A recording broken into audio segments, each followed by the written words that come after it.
Visit और ख़ासकर employment generation को आप कैसे देखते हैं? हम ये भी देख रहे हैं इन्वेस्टमेंट के हवाले से ही बात हो रही है और इन्वेस्टमेंट की जो एक हम कह सकते हैं कि एक इन्वेस्टमेंट पॉइंट डिसाइड हुआ है वो है $10 बिलियन। तो यूएई की तरफ से $10 बिलियन आना, एम्प्लॉयमेंट जनरेट होना कितना ज़्यादा एक ऑप्टिमिज्म क्रिएट करता है? जी, बहुत शुक्रिया जी। देखिए, प्राइम मिनिस्टर साहब का जो यूएई का दौरा था वो इस सिचुएशन में, जो इस टाइम पे हम पाकिस्तान में इकोनॉमिक और पॉलिटिकल सिचुएशन जो चल रही है, ये बहुत ज़्यादा अहम था। उसमें देखने में आया कि हमारी जो वर्क फोर्स के लिहाज से अगर आप देखें तो यूएई हमारा सेकंड मोस्ट एकोमोडेटेड कंट्री है सऊदी अरेबिया के बाद, जहाँ पे तकरीबन 16 से 17 लाख हमारी वर्क फोर्स काम कर रही है।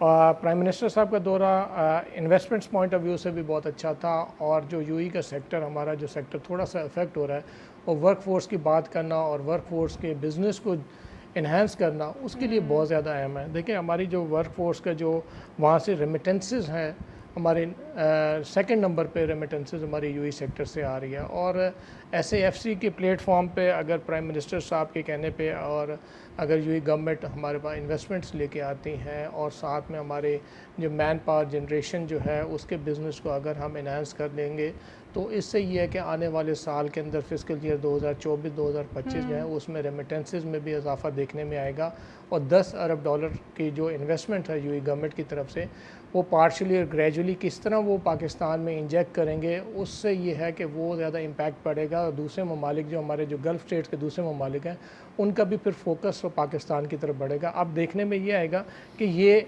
इन्वेस्टमेंट्स कौन कौन से सेक्टर्स के अंदर यूएई गवर्नमेंट करती है। जैसे आजकल एसएएफसी ने ज़्यादा इस पर फोकस किया हुआ है, मिनरल्स एंड माइंस पे, एग्रीकल्चर पे।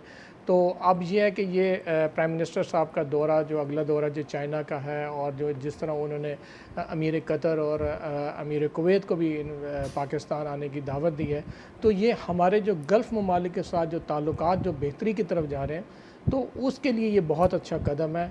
और मैं समझता हूँ कि आने वाले 2-4 महीनों के बाद इसमें बेहतरी देखने में आएगी।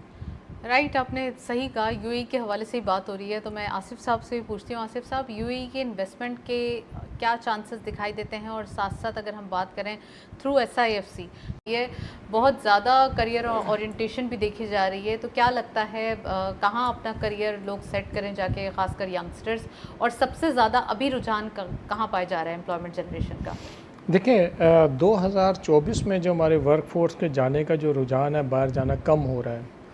अच्छा। उसकी जी, देखिए, हम 2023 में हमारी जो वर्क फोर्स गई थी 8,62,000 गई थी, जो कि हमारा एक पीक था 2023 में। 2024 में अब तक तकरीबन ऑलमोस्ट 2,22,000 वर्क फोर्स जा चुकी है by the end of fifth month closing हो रही है। तो अगर इस चीज़ को हम देखें तो ये हमारे जो वर्क फोर्स का बिज़नेस जो है, ये 7 लाख से बिलो जाएगा हमारे वर्क फोर्स एक्सपोर्ट का। उसके अंदर से जो प्राइम मिनिस्टर साहब का जो दौरा था इस टाइम पे यूएई में, और हमने काफ़ी दफ़ा रिक्वेस्ट भी की थी मिनिस्ट्री को भी, और उन्होंने थोड़ा सा टेकअप किया है कि हमारी जो वर्क फोर्स का बिज़नेस थोड़ा अफेक्ट हुआ है यूएई सेक्टर पे, जहाँ पे हमारी वर्क फोर्स 2023 में तकरीबन 2,30,000 के करीब हुई थी, वहाँ पे इन 5 महीनों की क्लोजिंग हमारी 34,000 वर्क फोर्स पे है, जो कि बहुत कम है। यूएई वो सेक्टर है जहाँ पे हमारे एजुकेटेड जो यूथ है वो जाना पसंद करते हैं। वहाँ पे एंटरप्रेन्योरशिप की और जो छोटे शॉर्ट टर्म और छोटे बिजनेसेस हैं उसकी अपॉर्चुनिटीज़ बहुत ज़्यादा हैं। यूएई के हवाले से ये भी देखा गया था अदनान साहब के थोड़ा सा रियल एस्टेट के अंदर ज़्यादा एक चार्म दिखाई दे रहा था लोगों को, इस वजह से यूएई की तरफ ज़्यादा अट्रैक्ट हो रहे थे। लेकिन सुनने में आ रहा है कि वो बबल भी उनके लिए ज़रा बर्स्ट हो गया है। वैसे तो बिल्डर्स के लिए बहुत अच्छी अभी भी लुक्रेटिव ऑफर्स हैं, लेकिन एटलीस्ट जो यंगस्टर्स जा रहे थे उनके लिए बबल बर्स्ट हुआ है। नहीं, देखिए, बबल बस्ट एज सच नहीं हुआ, उनकी मार्केट अब स्टेबल हो गई है। जो जितनी उसमें ग्रोथ आनी थी वो ग्रोथ आके अब वो स्टेबल हो गई है। अब देखिए, हमारा जो मैं पहले भी बता चुका हूँ कि हमारे जो एजुकेटेड और जो हमारी जो यूथ है उनके लिए जो फोकस होता है वो ज़्यादा चार्मिंग यूएई की मार्केट है। वहाँ पे अपने आप को ज़्यादा बेहतर तरीके से एडजस्ट कर पाते हैं, और वहाँ पे सैलरी पैटर्न भी एज़ कम्पेयर टू दूसरी कंट्रीज़ में ज़्यादा है। तो मैं तो अभी भी गवर्नमेंट ऑफ पाकिस्तान से यही दरख्वास्त करूँगा कि यूएई गवर्नमेंट से फ़ौरी तौर पे बात करके हमारा इस सेक्टर को खुलाया जाए, ताकि ये हमारी जो 1.5 से 2 लाख वर्क फोर्स जो है इधर जो अनएम्प्लॉयड है या अच्छे बेहतर अपॉर्चुनिटीज़ की तलाश में वो यूएई वाली सेक्टर की तरफ जा सकें। उसके अलावा देखें हमारा जो मेन मार्केट है हमारी सऊदी अरेबिया में भी इस साल हमारी वर्कफोर्स कम दिखाई दे रही है। जो हमारी वर्कफोर्स पिछले साल हमारे 4,30,000 के करीब गई थी, वो इस टाइम पे 5 महीनों की क्लोजिंग जो है हमारी 1,56,57,000 पे हुई है। क्या होगा बाकी के पूरे ईयर के अंदर? अभी तो थोड़ा सा इस बार कम है, लेकिन वो लोग ऑलरेडी जो जा चुके हैं वो तो मौजूद ही हैं वहाँ नहीं पर। देखिए, हमें देखिए उनके साथ मैं इसको नेगेटिव पॉइंट ऑफ व्यू से नहीं ले रहा, मैं इसको पॉजिटिव पॉइंट ऑफ व्यू से ये ले रहा हूँ कि अभी जो हमारी वर्कफोर्स कम हुई है तो उनकी यूटिलाइजेशन यहाँ पे भी अब हो रही है, ठीक है, जिसकी वजह से वो वर्कफोर्स कम जाना दिखाई दे रही है। लेकिन मैं इस टाइम पे ये समझता हूँ कि आपके यूरोपियन कंट्रीज़ वगैरह और इन जो हमारी गल्फ़ स्टेट्स हैं जिनकी तरफ फोकस करने की ज़रूरत है। जैसे कि मैं आपको बताऊँ कि हमारे प्राइम मिनिस्टर साहब ने इन्विटेशन दिया है अमीर कतर को और अमीर कुवैत को। हमारा कुवैत का सेक्टर काफ़ी सालों से बंद था, बहुत लिमिटेड हमारी रेशो चल रही। जैसे कि 2023 में हमारी जो वर्कफोर्स तकरीबन 885 लोग गए थे हमारे कुवैत में, और 2024 के 5 महीनों में 2300 हुए हैं। अब उन्होंने कुवैत का सेक्टर उन्होंने ओपन करने के लिए उन्होंने खुशखबरी दे दी है कि जून 2024 से पाकिस्तान की वर्कफोर्स कुवैत गवर्नमेंट भी लेगी। जब जी हाँ, काफ़ी अरसे से ये ब्लॉकेज जी काफ़ी अरसे से ब्लॉकेज थी। देखें, और दूसरे अमीर कुवैत के विज़िट के बाद ये चीज़ें और सामने खुल के सामने आएंगी कि हमारे पाकिस्तान की बिज़नेस कम्युनिटी को और हमारी वर्कफोर्स को वहाँ पे किन किन कैटेगरीज़ में कहाँ पे अपॉर्चुनिटीज़ मिल सकती हैं। उससे ये है कि आपकी वर्कफोर्स का एक सेक्टर और जो गल्फ़ स्टेट्स में जो बंद था वो आपका खुल जाएगा। और साथ के साथ हमारे जो अमीर आपका कतर है उनके भी विज़िट से बहुत ज़्यादा फ़र्क पड़ेगा। आपके पाकिस्तान में एफडीआईज़ के लिए भी वो बहुत अच्छा होगा और हमारे वर्कफोर्स के लिए भी बहुत अच्छा होगा। क्योंकि देखिए, फीफा वर्ल्ड कप के बाद हमारा 2023 में कतर में हमारी वर्कफोर्स थोड़ी स्लो डाउन हुई थी, लेकिन हम उम्मीद करते हैं कि उनका जो विज़िट होगा दोनों अमीर का, वो पाकिस्तान के लिए बहुत अच्छा साइन होगा। लेकिन अभी उन्होंने इनविटेशन दिया, मैं समझता हूँ कि आफ्टर ईद इंशाल्लाह ताला उनका एक डेट्स आ जाएंगी और उसके बाद विज़िट के बाद मैं समझता हूँ कि आपको असल पिक्चर क्लियर होगी कि हमारे वो SIFC के थ्रू और प्राइम मिनिस्टर के टीम के थ्रू कितनी इन्वेस्टमेंट करते हैं और हमारे वर्कफोर्स के काम के ऊपर कितना उसके बाद इंजेक्ट वो करते हैं। क्योंकि हमारा फोकस जो 2023-2024 का जो था वो तो हमारे रेमिटेंसेस का जून की क्लोजिंग पे ख़त्म हो जाएगा। तो हमें अभी काम करना है 2024-2025 के लिए, ताकि जो हमारा 2024 जो क्लोजिंग होनी है, जो हमने जो लोन्स रीपेमेंट्स करनी है उसकी हमें तैयारी करनी है। और उसके लिए हमारा जो एक्सपोर्ट के साथ जो हमारा है रेमिटेंसेस, हमारा मेन वो सेक्टर है जो कि 28 से 30 अरब डॉलर जनरेट करके दे रहा है। और इस टाइम पे हमारे अब ओवरसीज़ पाकिस्तानी भी जो हैं उनका थोड़ा सा ग्रेजुअली एतमाद बहाल हो रहा है जो डॉलर की आपकी स्टेबिलिटी की वजह से। तो डॉलर के स्टेबिलिटी की वजह से अब वो जो पैसा वो पाकिस्तान इंजेक्ट नहीं कर रहे थे या नहीं भेज रहे थे, तो वो भी अब वो भेजना शुरू हो गया, ऑटोमेटिकली भेजेंगे। और ईद और बकरा ईद ये तो होता भी है ना कि इस पे भी ज़्यादा एक रुझान हो जाता है, इस पे भी रेमिटेंसेस बढ़ जाता है। जी इन दोनों ईदों पे रेमिटेंसेस की रेशियो जो है 40 से 50 करोड़ डॉलर के करीब वो बढ़ जाती है। आपके ईद के अभी मार्च के अंदर जो आपकी रेमिटेंसेस जो अप्रैल में आई थी वो 3 बिलियन के करीब आ गई थी। और इसी तरीके से मैं ये समझता हूँ कि हमारी जो जून की क्लोजिंग जो होगी और इवन मई की क्लोजिंग भी जो होगी वो बेहतर होगी और जून की बहुत अच्छी होगी। और मैं समझता हूँ कि 28.5 से 29 अरब डॉलर पे क्लोजिंग होगी रेमिटेंसेस की, जो कि पिछले साल के निस्बत 1.5 अरब डॉलर ज़्यादा होगी। वाह, चलें थोड़ा सा एक डाइवर्ट हो गए थे हम टॉपिक से।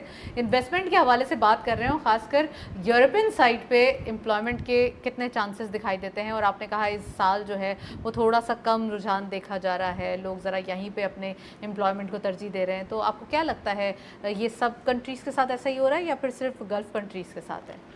नहीं जी, गल्फ़ कंट्रीज़ के साथ ये हो रहा है। यूरोपियन साइड पे तो हमारी वर्कफोर्स जाने का रुझान बढ़ भी रहा है। जैसे कि आप देख लें कि यूके के अंदर हमारी जो वर्कफोर्स है वो 2023 के अंदर तकरीबन 16,000 वर्कफोर्स हमारी जो है जॉब वीज़ाज़ पे गई थी, जो कि 2024 में भी अब तक 5 महीने अभी क्लोज़ नहीं हुए तो 7,500 प्लस हो चुकी है। हमारे जो यूरोपियन कंट्रीज़ में मैं पहले भी दरख्वास्त कर चुका हूँ कि हमें वहाँ पे एग्रीमेंट्स करने की ज़रूरत है। देखिए, एग्रीमेंट्स जो 12 से 15 लाख वर्कफोर्स की जो यूरोपियन कंट्रीज़ में ज़रूरत है, जब तक वो एग्रीमेंट्स नहीं करेंगे हमारी मैन पावर एक्सपोर्टर्स हैं, जो कि हम 4 से 5,000 मैन पावर एक्सपोर्टर हैं, हमें वीज़ा फैसिलिटेशन मिलने के बाद मैं ये समझता हूँ कि हमारा यूरोपियन साइड हमारा 1.5 से 2 लाख वर्कफोर्स बढ़ेगा। डेढ़ से इस टाइम पे शेंजन कंट्रीज़ के अंदर जो सैलरी पैटर्न है एक तकरीबन 10 से 11 यूरो पर आवर के हिसाब से है, जिसकी वजह से एक बच्चा जो है 8 से 9 लाख रुपए पाकिस्तानी जो है वो नॉर्मली वहाँ की लेबर क्लास वो जनरेट कर सकती है। और पाकिस्तान में वो जो गल्फ़ स्टेट से जो आप 1 लाख या 1.5 लाख हमारी जो वर्क फोर्स भेजती है पर मंथ, जो हमारी लेबर क्लास है वो 6 से 7 लाख रुपए यूरोपियन कंट्रीज से भेज सकती है। यूरोपियन कंट्रीज़ के साथ हमारे प्राइम मिनिस्टर साहब की अभी मीटिंग हुई थी एम्बेसडर ऑफ साउथ कोरिया, और वर्क फोर्स के बिज़नेस को वहाँ पे बढ़ाने के लिए भी उन्होंने डिस्कशन की थी। हमारा साउथ कोरिया का सेक्टर पहले लेज़ 90s के अंदर, अर्ली 2000 के अंदर हमारा साउथ कोरिया का सेक्टर बहुत अच्छा था, हमारी वर्क फोर्स वहाँ पे बढ़ना स्टार्ट हो गई थी। लेकिन ग्रेजुअली हमारा वो जो सेक्टर है हमारे फोकस से हट गया था, और हमारे इन 5 महीनों में तकरीबन 350 बंदा हमारा साउथ कोरिया गया, जहाँ पे हम 5 से 7 हज़ार बंदा जो इंजेक्ट अच्छा कर सकते हैं और इसको ग्रेजुअली इंक्रीज़ कर सकते हैं। साथ के साथ आपका यूरोपियन कंट्रीज के साथ मलेशिया का सेक्टर ऐसा है कि उन्होंने पैरामेडिकल स्टाफ पाकिस्तान गवर्नमेंट से मांगा है इस टाइम पे कि पैरामेडिकल स्टाफ आप दें। देखिए इस टाइम पे जो हमारे मैन पावर एक्सपोर्ट के अंदर जो मेन हमारे जो सेक्टर्स है, सबसे ज़्यादा हमारा पैरामेडिकल स्टाफ, हेल्थ केयर के सेक्टर है, और हमारा उसके साथ साथ हमारा आईटी। ये हमारे 2-3 ऐसे सेक्टर हैं जिसमें हम फिज़िकली भी पार्टिसिपेट कर सकते हैं, और हम जो आईटी का सेक्टर है उसके अंदर हम रेमिटेंसेस वगैरह के अंदर उसमें बहुत ज़्यादा इजाफा दे सकते हैं। देखिए यूरोप के अंदर हमारे जो वर्क फोर्स की जो रिक्वायरमेंट है उसके लिए हमारे बेसिक जो वहाँ की लैंग्वेजेस हैं, हमें चाहिए कि ये पब्लिक प्राइवेट पार्टनरशिप पे गवर्नमेंट ऑफ पाकिस्तान मुख्तलिफ हमारे एसोसिएशंस के साथ बैठ के उस चीज़ को टेकअप करे, और छोटे छोटे शहरों के अंदर इस चीज़ का एक सिस्टम बना दें, जिसके बनाने से ये होगा कि हमारे जो डंकी सिस्टम चल रहे हैं, जो हमारी वर्क फोर्स बाहर जाती है वो हमारा ख़त्म होगा। और उसके साथ साथ हमारे ये जो दूसरे हमारे जो गल्फ़ स्टेट्स की तरफ हो, जो हमारे मैन पावर जाती है और हमें क्वांटिटी ज़्यादा जाती है और हमारी रेमिटेंसेस कम आ रही है, तो हम ये है कि वो यूरोपियन कंट्रीज़ वाली साइड पे हम quality based skilled workers. Adnan साहब, एक तरफ यूरोपियन मार्केट के हवाले से ही हम बात कर रहे थे और एम्प्लॉयमेंट की ही बात कर रहे थे, तो क्या लगता है अब जो नई जो एक इस ईयर के अंदर जो एक एक्साइटमेंट थी वो कितनी है? देखिए जब तक प्रॉपरली एग्रीमेंट्स नहीं होंगे उस वक्त तक यूरोपियन मार्केट्स हमारे लिए ओपन नहीं हो सकेंगी। हमारा अभी तक जो हमारी गवर्नमेंट का फोकस जो है आपकी गल्फ़ स्टेट्स ही है, और हमारी वर्क फोर्स का तकरीबन 70% जो है वो गल्फ़ स्टेट्स के अंदर ही काम कर रहा है।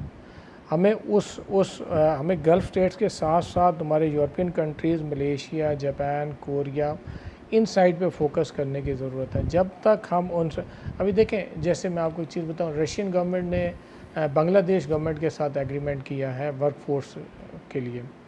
अब हमारा पाकिस्तान के लिए जो देखें वर्क फोर्स हमारा हमेशा से फोकस ही गल्फ़ स्टेट्स रहा है, स्पेशली हमारा सऊदी अरेबिया ने हमारे साथ हर प्लेटफॉर्म पे, हर जगह पे हमारी सपोर्ट की है, फाइनेंशियली भी, वर्क फोर्स के लिहाज से भी। और थोड़ा सा अगर लेबर क्लास अगर चाहती है ना, तो उनकी अगर पूछा जाए कि लाइकिंग, तो वो भी यहाँ गल्फ़ कंट्रीज़ को ज़्यादा लाइक करते हैं। देखिए वो कंपैरेटिवली इस वजह से कि हमारे पास यूरोपियन साइड की अपॉर्चुनिटीज़ उस तरह की नहीं है। लेबर क्लास को अब इतना क्विक जाना होता है वो उस वर्क फोर्स को कि वो 1 महीने के अंदर हमें वो वर्क फोर्स हमें डिप्लॉय करनी होती है, एज़ कम्पेयर टू हमारी जो यूरोपियन मार्केट और दूसरी जो मार्केट्स हैं उसके अंदर almost it will take around 6 to 7 months, 6 से 7 महीने का उसका टाइम फ्रेम होता है। और उसके लिए उन यूरोपियन मार्केट्स ने एक ही उनकी रिक्वायरमेंट है कि skilled and certified work force. हमारी गल्फ़ स्टेट्स की साइड पे स्किल्ड वर्क फोर्स तो यूटिलाइज़ हो जाती है, लेकिन सर्टिफिकेशन की तरफ हमने आज तक फोकस नहीं किया।